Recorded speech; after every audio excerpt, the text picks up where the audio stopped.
This is like, you know, I was the one in the Beans interview. Beans said how a wise man told him, you're sitting at the table playing and plug the fan and let the sweat dry off and then grab the cannon. And I told him that. Yeah. I hit his man up because I was like, yo, you know, a nigga get hit backstage at a spot, nigga dealing with ego, try to jump out the window, kill somebody. I'm like, nigga, relax, you know, relax in the cut, and then you playing strategically, and then you make your moves. Don't jump out the window. And I say all that to say this, like, you always gotta plan it out. You always gotta think, my nigga. You can't jump out the window and every time and just deal off emotion, and I think that's where a lot of times everybody's failing at, especially with having that gateway to the internet, you know what I mean? But I don't know, I just don't be understanding the moves that be made that cause all this confusion. Like Meek Mill, I did nothing to Beanie Sigel. Like Bean told me, like, you ain't tell me Game shouted me out. Why did I have to tell you Game shouted you out? Like, you really said this to me? Dang, you trying to pick on me. You just told me. Look, you just told me I don't play games, I end them when we talking about 80,000. Now you telling me I ain't tell you Game shouted me out. I made you stick your neck. I made you stick your neck out there. That's why I'm on the third verse, because I came in the studio last. You was doing that already. You was already coming at him. So I made you do what? I ain't want to take the show because Game was on there. You had this show for 4 months. Somebody lying. Yeah, he told me when he went to the studio, he went there because O'Malley was there, and then O'Malley told him the Game said Philly niggas can't come to L.A., and that's why he got involved with this track. It's nothing can make me come at a nigga I don't want to come at. Even if it was Rose, and Rose like, come at this nigga, it could be Shock Lizzie or somebody I'm alright with. I'm not coming at that person if I don't want to come at that person. You know what I'm saying? Because I'm not even going to be able to be into it because I don't really want to come at that person. How can somebody is that answer acceptable? Was that an acceptable answer? You telling me was that acceptable? O'Malley told him that nobody can come to LA and he on it? I thought about it That later. Don't sound right. I thought about it later.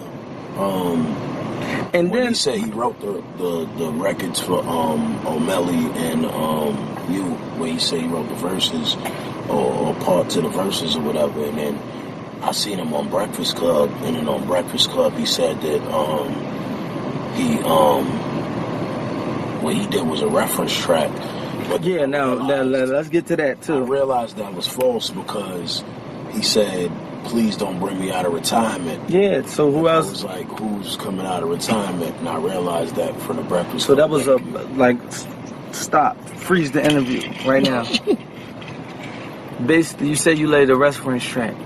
We got the whole South Philly at the building at this time. You see when niggas did their interview, like, they like people like us, these street niggas. They ain't gonna go on no internet and just lie, you know what I'm saying? You laid the reference track. Who came out of retirement? I never even thought about that. Who came out of retirement then? So what that meant, somebody lied.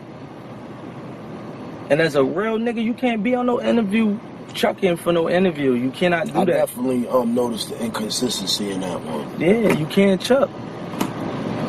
You know, if you're supposed to be who you supposed to, I say this, man, and this is just me.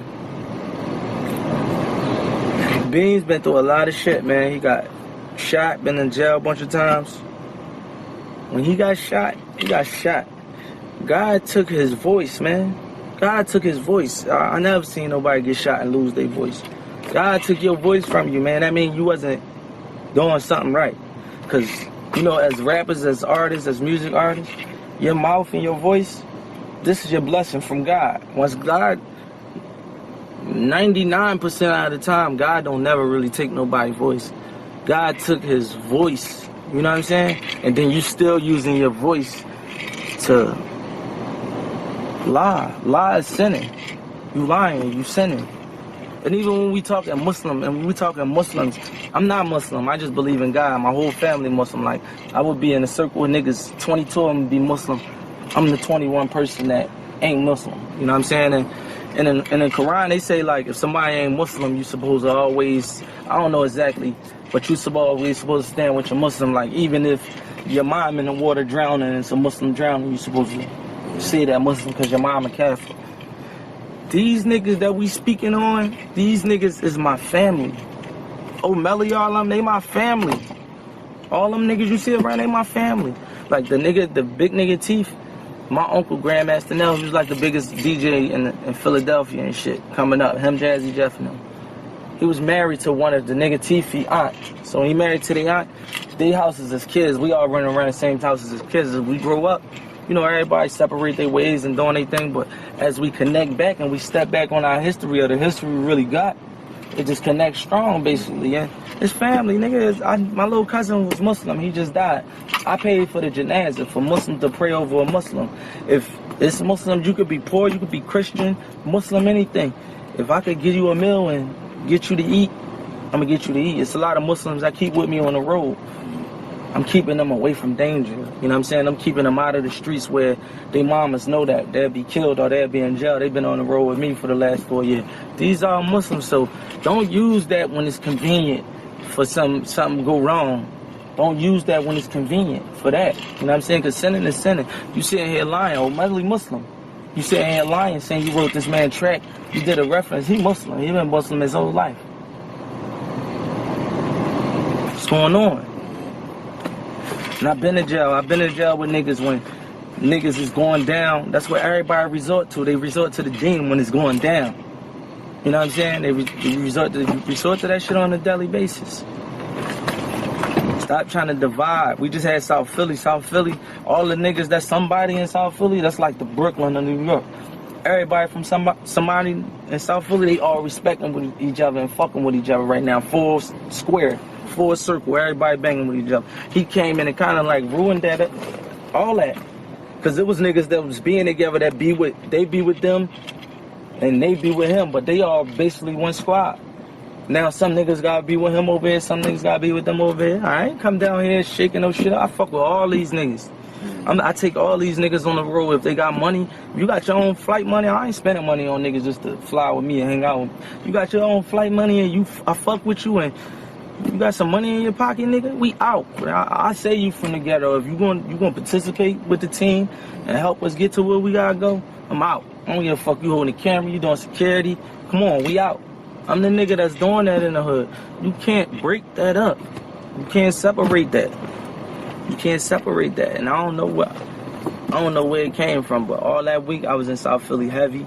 Mac from Siegel Street, I was probably like on Siegel Street like 6 times that week. Teefy and them block, I was on they block like every day. All the niggas that's who somebody out here, they fucking with me and I'm around, and then boom, you do that.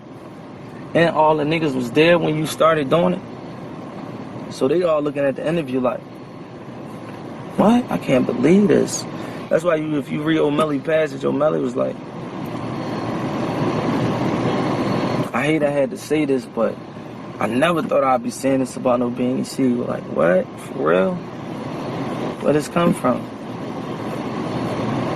What's your theory on it? See, when y'all do interviews with me, y'all can't just be asking me questions. Y'all gotta answer questions too. As far as me, you know, I always look at Beans as a legend. You know, I feel like it was inconsistencies in his story, especially after I see the Breakfast Club interview.